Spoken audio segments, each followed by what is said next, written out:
What's up, everybody? It's Man of Low Moral Fiber here. My name's Luke, and today we're actually going to be showcasing a relic. This relic is the Torgue Allegiance Relic specifically. Now, I don't often take too many looks at relics here on my channel because on my main character, Zero, I'm almost always using the Bone of the Ancients because I find the cooldown rate to be absolutely invaluable on that character. However, on Axton, I'm often using a legendary Soldier Comm, which does provide a boost to cooldown rate itself, meaning if I was to use it in combination with a Bone of the Ancients, we would have diminished returns as far as the cooldown rate goes.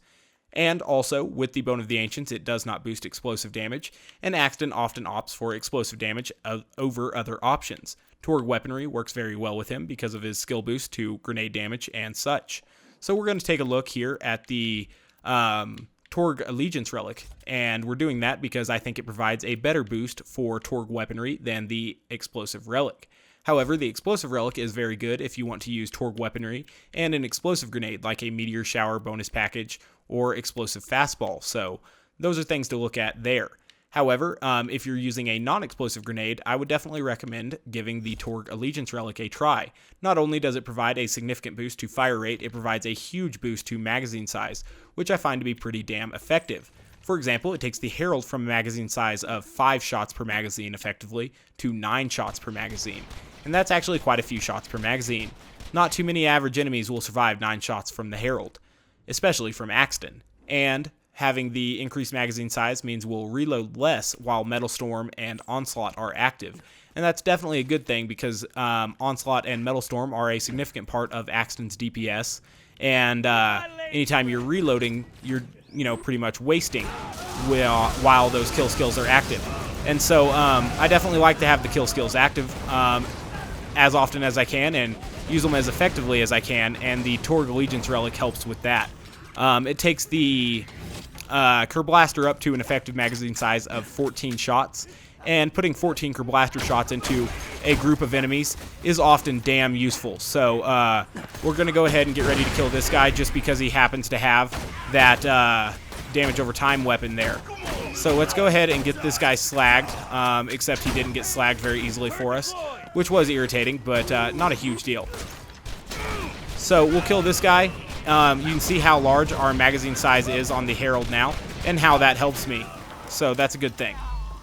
Let's go ahead and recall that. We didn't use it for too long there, so we should be all right. I want to draw some of these guys in together, and then kind of Kerblaster them if I can, because I feel that will be very, very helpful. Obviously, the Kerblaster has the ability to deal damage to multiple enemies at once, which I very much like. So that's something that I am definitely a fan of. Let's kind of draw these guys in here and then get some health back with the Creamer really quickly because I took some damage there, which I didn't mean to. We'll go ahead and draw some enemies near to this enemy because we are going to be trying to kill it here in just a second. Alright, and so now that we have our kill skills active, these other nomads will die very, very quickly to the Kerblaster. In fact, I'm going to go ahead and even withdraw my my turret there just because I don't think I'll need it. Might as well kill that guy there and then kill these guys because of the corrosive damage over time. I wanted quick charge active to try to fight that off. And so even the boost to the magazine size of the Creamer helped there quite a bit because I was able to keep firing it and keep getting my quick charge active there. So that was a good thing. We're going to put the turret out way back there, hopefully. Draw everything we can into it and then kill that for the kill skills here. And then this should be able to pretty easily wipe out whatever's down there. So that's a good thing. Oftentimes, the Kerblaster is really, really effective when you're in tight quarters like that, or at least the enemies are in tight quarters bordered by, stuff on, the sides and behind them and stuff. So that's definitely kind of cool. Might as well slag this guy as well. Still using the kill skills here. Obviously, the increased magazine size means we reload less, which is definitely something that I am a huge fan of. One thing that's kind of cool about those dudes with the midget on the front is that they basically, give you a free kill skill to take them out with, and so that's something that I like quite a bit there. Let's go ahead and put this out because we're almost dead, and we needed to get some health there and distract some enemies, so we did that. Obviously, the increased magazine size of the creamer there kept me alive for a bit, and so that was definitely something that was kind of cool that was going on. And we'll just continue to kill all of these enemies. This guy's trying to hide. He can't hide from that too long. And then this guy, he's not a great hider himself. So we'll finish him off. Perfect. Now, might as well withdraw the turret. Obviously, it's close. Well, I don't know where it is, so we can't really withdraw it. Oh, well, my bad. I was going to say, it's close to all the way cooled down anyway, or all the way depleted, but might as well wait for it to go all the way there. We'll see if we can't acquire a little bit of ammo to use in this next area. I'm a little bit confused now how we're going to take these enemies out. Obviously, this garage door is about to open as we kill a couple enemies in here, so we definitely want to be ready for them. But at the same time, it might be hard for us to do that, so who knows there. Alright, so we'll kind of draw them together there if we can. Who knows? But now we'll have our turret ready for upstairs, so I guess that's good. Might as well kill this guy while we have our kill skills active. And there's still one guy up here. You can see his red dot. So we'll proceed to him. We want to be a little bit careful in this room because obviously Mad Mike will eventually spawn, and he's got a pretty dangerous rocket launcher that can definitely cause some problems for us. So we'll back out of that bomb there, and then we'll use the increased magazine size of the Herald to really tear through some of these enemies.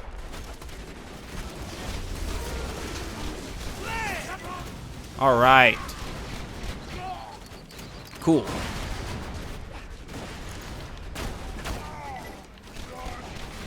All right. So we're working through these enemies pretty damn quickly. We do need to be a little bit careful, obviously, about when we spawn Mad Mike. So I'm trying to plan for that a little bit, but who knows. Might as well withdraw the turret now because we'll want that active once Mad Mike is spawned. Alright, so I kind of want to deal with this Lunatic Bomber. And now that Nomad Tyrant. Might as well weaken him because Mad Mike isn't spawning yet. Alright, so that's weak enough. And now Mad Mike can go ahead and spawn. So we'll get this guy slagged, and then we'll actually rip into him for real here. Cool. So that causes Mad Mike to spawn. Let's get these guys together. That should activate a kill skill, and then we'll really rip into Mad Mike with the Kerblaster. Usually the Kerblaster has enough, I don't know what you'd call it, stun to kind of cause bosses or really any enemy to get roughed up and rumbled up and really not get consistent damage on you. It really kind of distracts them quite well, so that's a good thing. Speaking of a good thing, our turret is back. I'm going to put it right here on these eyes, basically, so it will have a really good shot at all of our enemies over here. And then we're going to group them up using that and this as well. So that's definitely an effective way to deal with all of them, I would say. And we'll just keep using our kill skills here to really take these enemies out. Neat. So I guess that's kind of this whole area. Kind of made a mockery of that, more or less. Let's make sure that we withdraw our turret here so that it can start cooling down. We're a little bit low on grenades. Might as well peek around for some ammo boxes. Guess there are none down here, huh? So we'll move forward now. We don't necessarily need grenades. Oh, there are 3 boxes right around this corner, actually, if I recall correctly. So we'll go after them, and then we'll go into that room over there to our left and fight whatever badass is in there. Now we have quite a few grenades, so that's a good thing. Turret's cooled down for this badass as well, so that's a good thing as well. At least we'll have Battlefront for it. And you can see how the increased size, or increased magazine of the Herald there kept me from having to reload for that enemy, meaning we killed him in 1 magazine size and took no damage from him. That's why I think that this particular Allegiance Relic is so effective. The increased magazine size can really be quite helpful. Alright, so let's grab some stuff. A little bit of pistol ammo, not that we needed much. A little bit of assault rifle ammo. No grenades there, but definitely worth checking in my mind. Let's put this out there, and will really kind of draw enemies together now based off that, and then we'll begin to kill them as well. If the Ironclad is sitting still over there, I think we can kill him. Might as well throw that, though, just to kind of get these enemies a little bit better grouped up.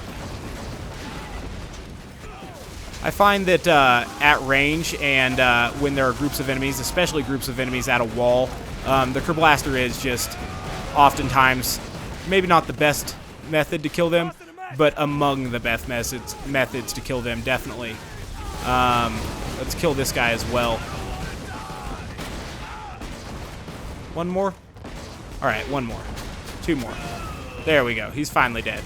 Alright, so these guys, I think they're going to try to be lame, so let's just, you know, show them how lame rockets can be, and that should deal with them pretty easily for us.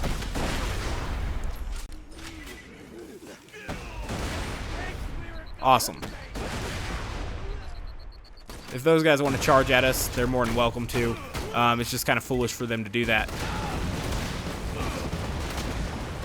Alright, increased magazine size of the Herald will finish this guy off for us without reloading, so that's kind of neat. We were completely out of grenades, though, so that's really not that neat. So let's take a look and see if we can't find a few more grenades. Not that we really need it. There's not much left for us to fight, but, you know, whatever.